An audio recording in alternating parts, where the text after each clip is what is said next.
In the dimly lit streets of Warsaw, 1867, a little girl entered the world in a Poland that existed only in memory and spirit.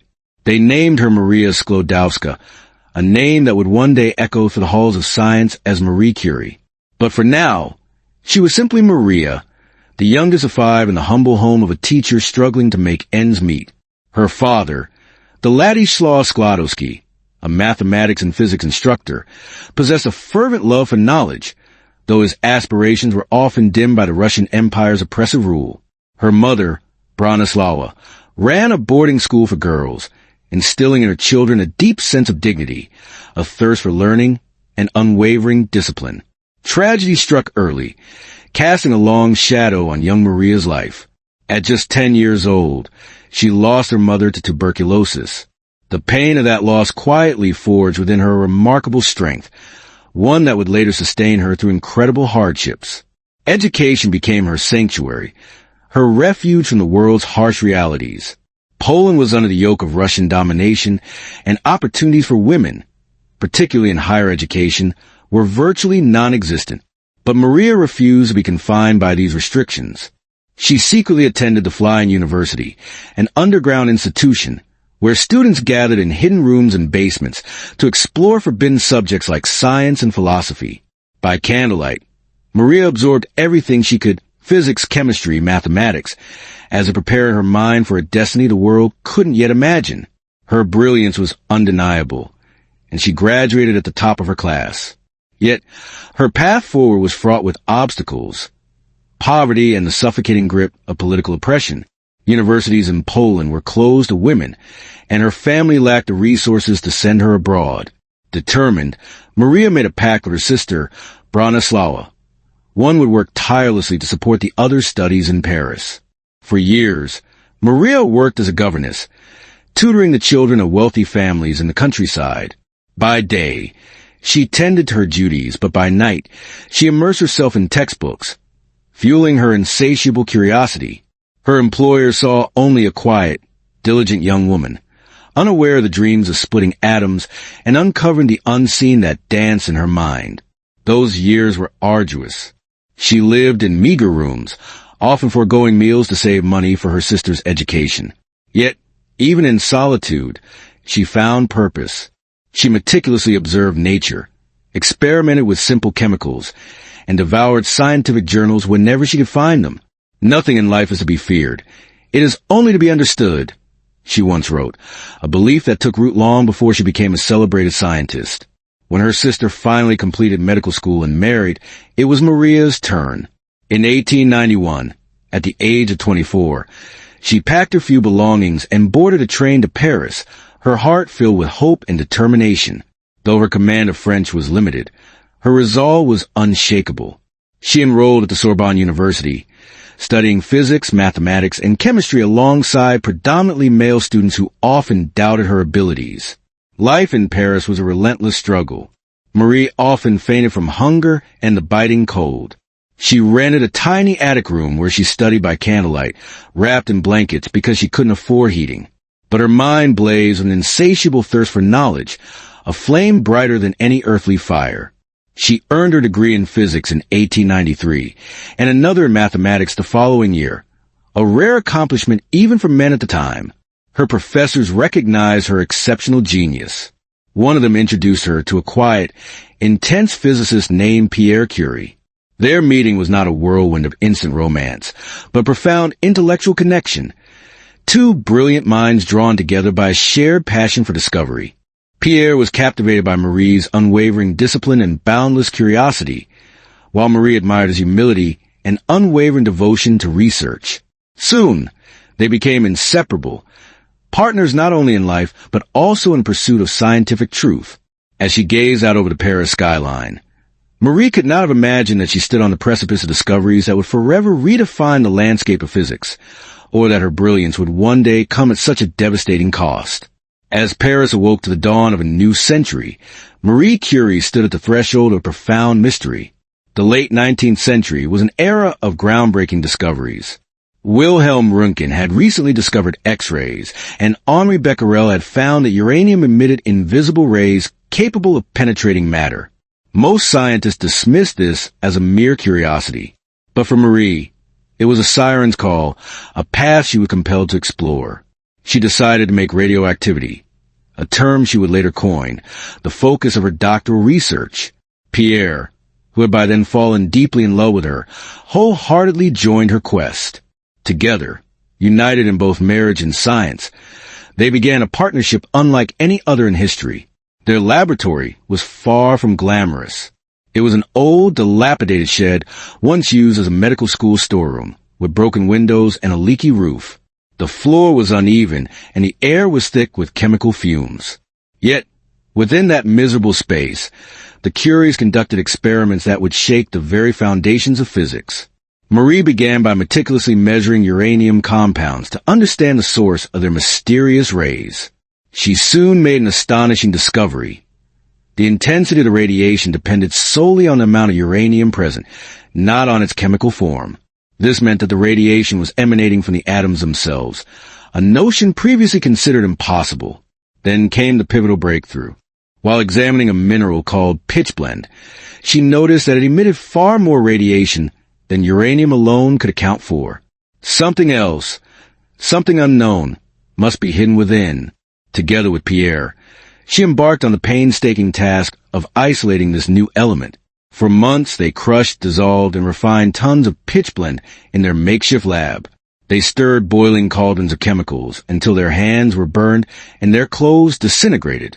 It was exhausting work, Marie later wrote, and yet it was a labor of love. Finally, in 1898, they announced the discovery of a new element, which they named polonium, in honor of Marie's beloved homeland, Poland. Later that same year, they discovered another, even more powerful element, radium. The world had never encountered anything like it. These elements glow with an eerie blue light in the darkness, mysterious, beautiful, and undeniably dangerous. But in those early days, the dangers were unknown. Marie and Pierre handled radioactive materials with their bare hands, captivated by their soft glow. They often carried small vials of radium salts in their pockets, fascinated by their properties. At night, the lab shimmered with an otherworldly light, a silent witness to human curiosity and the relentless hand of fate. Their discoveries captivated the world. The Curies became scientific celebrities, though Marie often remained in her husband's shadow. In 1903, she became the first woman ever to receive a Nobel Prize, shared with Pierre and Becquerel, for their groundbreaking work on radioactivity. Yet, when the Royal Swedish Academy initially sent the invitation, Marie's name was conspicuously absent. They intended to honor only the men. It was Pierre who vehemently insisted that his wife's contribution was indispensable. Thanks to his unwavering support, Marie's name was added, forever cementing her place in history. But behind the accolades and applause lay immense hardship. The Curies continued to live modestly, refusing to patent their discovery or profit from it. Radium must belong to humanity, Marie declared, believing that its benefits should be accessible to all. Their health, however, began to deteriorate. Both suffered from fatigue, burns, and unexplained illnesses, symptoms of radiation exposure that no one yet understood. In those dimly lit nights, as the couple worked side by side among their beakers and dusty notes, they believed they were unveiling nature's greatest secrets. And they were right. But they were also slowly unraveling their own lives, atom by atom. Spring, 1906. Paris throbbed with the pulse of progress. Trams clattering through the streets, newspapers buzzing with news of new machines and discoveries. But for Marie Curie, the world had abruptly gone silent. On April 19th, Pierre Curie was struck by a horse-drawn carriage on a rain-slicked Paris street. He died instantly, his skull crushed beneath the wheels. He was only 46 years old. Marie received the news with utter disbelief. The man who had shared her dreams, her experiments, her very life, was gone in a cruel twist of fate. "It is impossible for me to express the emptiness that fills my soul," she wrote in her diary, words that would remain private for decades. Her grief was unbearable, a gaping wound that seemed impossible to heal. For months, she could not speak his name without trembling. She wandered the streets of Paris alone, clutching his coat as if he might somehow return. But within her silence burned the same unwavering resolve that had carried her from the basements of Warsaw to the laboratories of Paris. She refused to surrender. Not to sorrow, not to the world's expectations, and certainly not to fate. A few weeks after his death, the Sorbonne University offered her Pierre's vacant professorship. It was a momentous occasion. Marie Curie became the first woman ever to teach at the Sorbonne. On her first day, the lecture hall overflowed with students, journalists, and skeptics, all curious to see how a widow would fill a man's shoes. She entered quietly, dressed in black, her voice calm but resolute. Without preamble, she began her lecture exactly where Pierre had left off, continuing his last sentence as if death had never interrupted their work. The hall fell silent, captivated by her strength and dedication. The world witnessed not just a scientist, but a spirit unbroken. Marie immersed herself in her research. Science became her refuge once more, a place where she could channel her grief and find solace. Her daughters, Irene and Eve, were her guiding lights, the source of her strength and motivation. To provide for them, she worked tirelessly, leading the laboratory they had founded together. She pursued the purification of radium, a process so complex and demanding that it took years of relentless grinding, boiling, and refining. Her dedication bordered on obsession, but through it she transformed her grief into a renewed sense of purpose. In 1911, her unwavering efforts were rewarded, and history was made once again. Marie Curie received her second Nobel Prize, this time in chemistry, for her discovery of polonium and radium and for the isolation of pure radium metal. She became the first and only person in history to win Nobel Prizes in 2 different sciences, a testament to her unparalleled genius. Yet, fame came with a bitter aftertaste. Around the same time, French newspapers ignited a scandal surrounding her private life. After Pierre's death, Marie had formed a close friendship with Paul Langevin, one of Pierre's former students. He was married but estranged from his wife, and when their private letters were leaked to the press, the media erupted in outrage. They vilified Marie, a foreign woman, a scientist, and a widow, portraying her as a destroyer of families and morals. Crowds gathered outside her house, shouting insults and throwing stones. Newspapers branded her the foreign temptress. Even as she prepared to travel to Stockholm to receive her second Nobel Prize, colleagues advised her to stay away, fearing the scandal would overshadow the honor. But she went anyway, standing before the Royal Swedish Academy. Pale and weary from months of relentless humiliation, she accepted the prize not as a scandalized woman, but as a scientist dedicated to the pursuit of knowledge. In science, we must be interested in things, not in persons, she said calmly. A simple sentence that silenced a world of gossip and prejudice. Beneath her quiet dignity, however, the toll was immense. Years of exposure to radiation had already begun to ravage her health. Her hands were scarred and burned. Her bones ached relentlessly, and her eyesight was rapidly weakening. Yet, she refused to stop. The world had taken her husband, her reputation, and even her peace of mind, but it could not take her purpose. Marie Curie had walked through the darkest valley of loss and emerged stronger, her spirit unbroken. She had lost almost everything, except the one thing she could never lose, her unwavering belief that knowledge was worth any sacrifice. When World War I erupted in 1914, Marie Curie was already a world-renowned scientist, a 2-time Nobel laureate, and a woman who had shattered the boundaries of her era. Yet, instead of retreating into the safety and comfort of her laboratory, she made a different choice. She stepped onto the battlefield. For Marie, science was never merely about the acquisition of knowledge. It was about a profound sense of responsibility to humanity. As the first shots of war echoed across Europe, she realized something crucial. Soldiers were dying not only from their wounds, but also from the lack of adequate medical imaging and diagnosis. She knew that her discovery, X-rays, could change that. With unwavering determination, Marie Curie used her reputation to persuade the French government to support an unprecedented project, equipping vehicles with portable X-ray machines, later known as Little Curies. Together with her daughter Irene, she helped design, assemble, and operate these mobile radiology units. They drove from camp to camp, often near the front lines, teaching doctors and nurses how to use the machines effectively. In the muddy, chaotic field hospitals, amid the stench of gunpowder and blood, this small, calm woman adjusted X-ray plates and examined broken bones, bringing a glimmer of hope to places where death seemed inevitable. Marie Curie worked tirelessly, often without rest, driven by an unwavering commitment to saving lives. She braved explosions and exhaustion, completely disregarded her own safety. To the soldiers, the name Madame Curie became a symbol of salvation, a beacon of hope in the darkness of war. It is estimated that more than 1 million soldiers were treated or diagnosed thanks to her groundbreaking initiative. But this extraordinary sacrifice came at a significant cost. Prolonged exposure to radiation and X-rays, with no protective measures available at the time, took a devastating toll on her health. Her eyesight weakened. Fatigue became a constant companion. Yet she never faltered.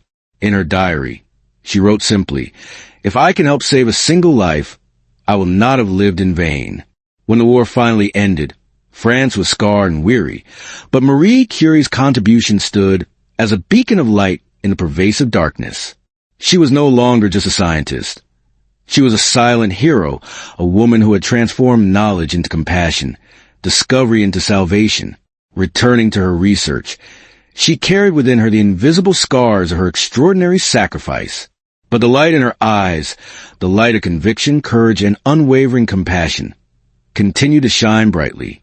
It is that light that the world still remembers today, as the true brilliance of Marie Curie lay not only in her groundbreaking discoveries, but in the profound humanity that guided them. The years following World War I were marked by recognition, responsibility, and continued sacrifice. Marie Curie, now in her 50s, had become a symbol not only of scientific genius, but also of resilience and unwavering dedication. Yet, even as accolades poured in from around the world, her health continued to deteriorate, a silent price she paid for decades of tireless work and relentless exposure to radiation. She traveled the world to promote science, visiting laboratories, universities, and conferences, inspiring countless minds with her passion and unwavering commitment. She particularly encouraged young scientists, especially women, to pursue careers in physics and chemistry, fields that remained overwhelmingly male-dominated at the time. She shattered stereotypes and proved that brilliance knows no gender. Back at her laboratory in Paris, Marie continued her pioneering work. She perfected the isolation of radium, meticulously studied its properties, and applied her knowledge to advancements in medicine. Her research laid the groundwork for the use of radiation in cancer therapy, a groundbreaking gift that has saved millions of lives since her time. Despite increasing fatigue and persistent pain, she never stopped working, never stopped learning, driven by insatiable curiosity and an unwavering belief in the power of science to improve the human condition. But Marie's life was not solely defined by science. She was also a devoted mother who raised her daughters with the same curiosity, discipline, and compassion that had guided her own life. Marie Curie would follow in her mother's footsteps, winning a Nobel Prize of her own, ensuring that the Curie legacy would continue to inspire generations. Marie's other daughter, Eve, became a writer and humanitarian, carrying forward the family's unwavering spirit of compassion and dedication to serving others. On July 4th, 1934, Marie Curie passed away in Salanches, France, from aplastic anemia, a condition directly linked to prolonged radiation exposure. The world mourned the loss of a woman whose extraordinary intellect and unwavering courage had forever reshaped the landscape of science. Yet, her legacy did not end with her death. She left behind a profound and enduring example that the pursuit of knowledge requires courage, unwavering determination, and often personal sacrifice. Her name adorns institutes, streets, and schools across the globe, a constant reminder of her remarkable contributions. The Curie Institute in Paris and Warsaw remains at the forefront of medical research, particularly in the field of oncology, a living testament to her lifelong mission to use science to improve human life and alleviate suffering. Marie Curie's story is more than just a biography of a brilliant scientist. It is a story of unyielding perseverance in the face of adversity, boundless curiosity that defied limitations, and unwavering moral courage that challenged societal norms. It reminds us that true genius is inseparable from humanity, that the discoveries that advance knowledge can also elevate compassion and improve the lives of countless individuals. In every radiologist who saved a life today, in every physicist who seeks to unravel the mysteries of the universe, in every young woman daring to enter a male-dominated field, the indomitable spirit of Marie Curie lives on, inspiring them to reach for their full potential and make a meaningful contribution to the world. Her brilliance did not end with her death. It continues to illuminate the world, a guiding star for all who strive to make a difference.